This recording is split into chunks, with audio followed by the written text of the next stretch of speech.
Hello everyone, in this video I'll be showing you a Gunslinger Arcane Archer Fighter build in Baldur's Gate 3. This will be using a gun mod like Skirbie's Vintage Firearms pack, made by Skirbie here, which is now available on console. So I thought this would be the perfect time, as I've been asked multiple times to make a build using the base game classes and make it into somewhat of a gunslinger firearm master. And I think the Arcane Archer actually works very well for this due to the way that the guns are coded as hand crossbows in this game. So we'll be starting off with the fighter, and for our fighting style, I'd recommend taking archery, or you can call it gunslinging, I guess, here, because it'll give us a +2 bonus to our ranged weapon attacks. And for our ability scores, we can go with something like this with 14 strength, 16 dexterity, as dexterity is going to be the hand crossbow stat, and 16 constitution for better survivability.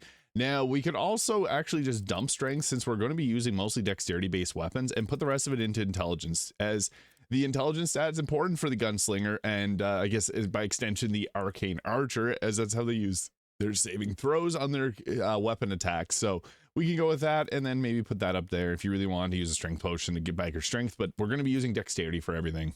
Now you can see here the guns look awesome, and I'll be getting into those as well in this video, but first I want to cover the build, and then we'll get into the gear.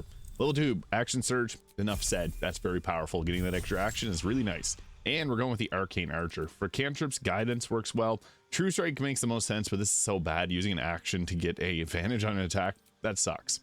So banishing arrow is probably the best one here. So this gives us the ability to banish a target to the Feywild. Really useful, because if you're in a boss fight, you can take out a bunch of people just by using this arrow. I also like the piercing arrow, because you can hit a bunch of targets all at once with this, which is really nice. And on top of this, the Seeking Arrow gives you an attack when you may not normally have an attack, as it acts almost like a magic missile.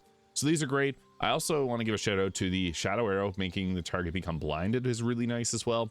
But I think Banishing Arrow kind of carries for us right now. The gun can shoot you as a portal gun into another universe. Now, level 4, we get a feat, and I would recommend just boosting up that dexterity to 18 at this point. Now, another good thing is sharpshooter. However, some of the special attacks we get don't benefit from sharpshooter, so it's kind of toss up if we really want to use that. Level 5, extra attack. You know how powerful that is. Big power spike. And then level 6, we get another feat. This I would actually recommend taking up dexterity again, or sharpshooter. Sharpshooter will give a -5 to attack rolls, which is offset by the +2 that we got at level 1. And we deal additional 10 damage, which is really powerful. And we don't receive penalties from being on low ground. So if we're pulling an Anakin Skywalker, we're still going to be good. Now, level 7, we get Magic Arrow, overcoming resistances, and the Curving Arrow. When you miss a ranged weapon attack, you can use a bonus action to attack the next closest target with the same attack. What's cool about this is if you use like a fire arrow, it'll actually make a fire spread across the area that you extend that shot to, which is pretty cool. And for our spell, even Beguiling Arrow is nice, but Shadow Arrow or Bursting Arrow. Bursting Arrow kind of fits thematically as a gun. It explodes. Yeah, you get where I'm coming from with that. So you could go with either of those there. I'm just going to go with the Bursting Arrow. We'll take maybe Shadow Arrow in the next one. Shadow Arrow can be nice. You shoot him in the eye, I guess. For the feat at level 8, I think this is the best point to max out dexterity here. It's going to be good for our overall ranged attacks. Indomitable, when we fail a saving throw, we roll once again. And at level 10, we get another Arcane Arrow shot, and then we can take our Shadow Arrow at this point. And Grasping Arrow is nice too, to give it a bit of damage, almost like a booming blade for our arrow attacks, which is kind of nice. And at level 11, that improved extra attack, super nice. Now, we can go with an ability score improvement here. However, there's a few other options. Adding in the War Cleric typically works well, but since we're using hand crossbows, we already have a bonus action attack. This gives me two really good ideas. So we could go with the Hexblade, because this would give us the shield spell. We wouldn't be using the Bind Hex weapon, but we also get the Hexblade's Curse. So that's another nice ability that we could get to get increasing attacks. This will also give us the shield spell. And then we could take Booming Blade if we want to use a melee attack. So the Warlock provides a lot of benefits. Now, I actually think another good choice is the Oath of the Crown Paladin for the Righteous Clarity. So we can actually target ourselves, give ourselves a proficiency bonus to our attack rolls. So this offsets our sharpshooter even further. I think this actually ends up being probably the best choice here. Since we already got bonus action abilities, this we just buff ourselves up for 10 turns. We get 1 use, and it's enough. So that can be a good choice as well. So what this will look like in terms of actual combo, we also get 3 lay hands charged. So this does give us a small heal, 4 or 2, or even cure targets of all diseases and poisons. So yeah, that's not bad. The big thing though is obviously our Arcane Arrow shots, the Righteous Clarity getting our proficiency bonus, and we can get advantage on attack rolls against Celestials, Fiends, and Undead. So pretty nice. Now for the gear, I am rolling with 2 of the pistols from this. So I got the Pepper Box pistol here, which does a 1d6 plus, I have strength modifier there added, plus 3. When the wielder hits an enemy with this weapon, they gain momentum for 2 turns. So that gives us plus 3 meters of movement speed. On a critical hit, the target becomes ruptured. It ignores resistance to piercing damage and always critical hits against objects. So if we shoot boxes, it'll hit a crit.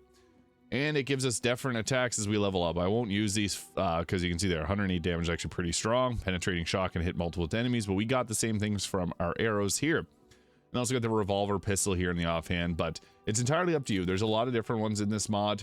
So if you want to use like the blunderbuss pistol, you got that choice as well. Yeah, they look awesome. They all roughly work the same too. So yeah, we'll be rolling with that there. So we can use the headband of intelligence if you don't want to go with a option for like getting your intelligence higher, so you can build around strength. We can also go with like the helmet Baldur. This will give us the most armor class, and we can't get critically hit, which is a really nice for survivability's sake. You could even use the Hood of the Weave. This gives you spell save DC, which works on our arcane arrow shots, so that's nice. Even the Mask of Soul Perception works well for the +2 to attack rolls as well. Entirely up to you. This will just give us the most defensiveness. The Mask of Soul Perception gives us the most offensiveness. We get our armor class up to 29, 31 with haste.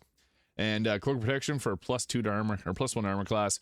Armor of Agility, so we can stealth with this, gives us a +2 to saving throws. And since our dexterity is so high, we can add our full dexterity modifier, which gives us that +5 to armor class. Very nice. The Gloves of the Balanced Hand, this can actually add our ability modifier to the damage of our offhand attacks.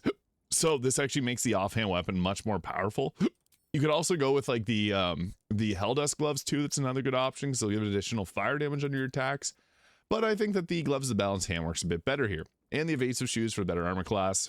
We could even use the Defender Flail to give ourselves a +1 armor class too. And then with the helmet, that would put our armor class at 30. So that's really nice. But you can even go with like the Dolar Amaris. So whenever you land a critical hit, you get additional damage with it. So even though we're using a shield and a dagger, we're going to be obviously using our ranged weapons for most of our attacks. So that is really nice. Anything that gives you buffs to your main hand, or anything that gives you buffs in general to your attacks, like Dolar Amaris or the Defender Flail, works very well here for giving us extra survivability. With the Ring of Protection, Killer Sweetheart, and the Amulet of Greater Health. So what this will look like in terms of actual combat. All right, so it's time to shoot some fools. Now, I actually applied the Righteous Clarity before we got into combat because, again, that -5 penalty attack rolls does hurt pretty heavily, and we want to offset that however possible. So Piercing Shot is really nice. You can see there, we can actually hit 3 targets with this. Sometimes you can get lucky and hit multiple, like if we line this up a little bit differently. Sometimes you can get a couple enemies. Yeah, there we go. We got 4 with 1 shot. So we want to do that. Obviously, that's going to be the biggest damage output. And we were able to take out the mage that I was initially aiming to take out. So that's perfect. The nice thing with Piercing Shot is you can get creative with how you line up your attacks and sometimes shoot multiple targets at once, which is really nice. That was enough to take them out. And it's really nice. We don't have to use any of these special attacks because you can see they're going to be pretty strong with what you do. Like this Fatal Barrage can do a 96 piercing plus 96 force. But the range attacks here are normal. Our normal range attack option. So this is cool. The range, we also have the multi-shot, which uses a bonus action. We can use that. It won't make it too overpoweringly broken. Now, we like to use Seeking Arrow on any target that's going to shut us down really bad. So I'll try and line this up here so that I can use the Seeking Arrow on, unfortunately, I won't be able to hit this target. So what we'll do is we'll actually just do a normal range attack on this one. And the Sharpshooter benefit. Also, if we had the if we went with the ballast armor, we would actually add extra damage onto our attacks, which is also really nice because it would double the piercing damage. We can see there that worked really well. I unfortunately used my bonus action, so make sure to turn off dual wielding if you're going to be doing this, if you want to separate your bonus action from your action. Now we can go ahead with our shot here. We won't proc that opportunity attack. Try to hit them. Boom. We got the fairy fire applied to them, so that's nice. We can follow up with another shot. Always prioritize attacking targets that are going to have any type of spell that's going to shut you down, like command. And I'm going to save my action surge, and we can actually backpedal over here. And since there's a group of targets in an area, we can hit the bursting arrow there. So boom, nice. That was good. I could use yeah, you know what? We'll do action surge. Screw it. Bursting shot is super effective for that large area of effect. Boom, that was enough to take them out. We'll go with another one. These arcane arrow shots are really nice. And that was enough to take them out, and then we'll finally shoot this one and take them out, hopefully. Yeah, there we go. So that's pretty crazy. Yeah, those guns, they work very well. So for our next turn, we still have 3 arcane arrow shots, which is pretty crazy. And we can get lucky again here with a nice, it's cool how you hold the gun behind your back there, but This arcane arrow shot, piercing shot is so good. So yeah, you can see there, boom, shooting at him with it. And we'll finish off with our throw. And I hate how it moves the camera like that, but boom, finished him off. That was all it took. So yeah, it's pretty strong. The Gunslinger Arcane Archer Fighter, I guess kind of a multi-class with the Oath of the Crown Paladin for that righteous clarity. It's pretty strong. These attacks look awesome, like this one here, where we got that fiery guns, and boom, you can shoot it off. That's a lot of firepower. I'll just quickly show off some of these special attacks. Also the penetrating shot, which is similar to the one that you get, and I broke my oath. So yeah, that is the Gunslinger, and this is requested. If you got any other requests you'd like to see in Baldur's Gate 3, let me know in the comments below. Have yourself a great day, and we'll see you all in the next one. Hit the subscribe if you haven't already.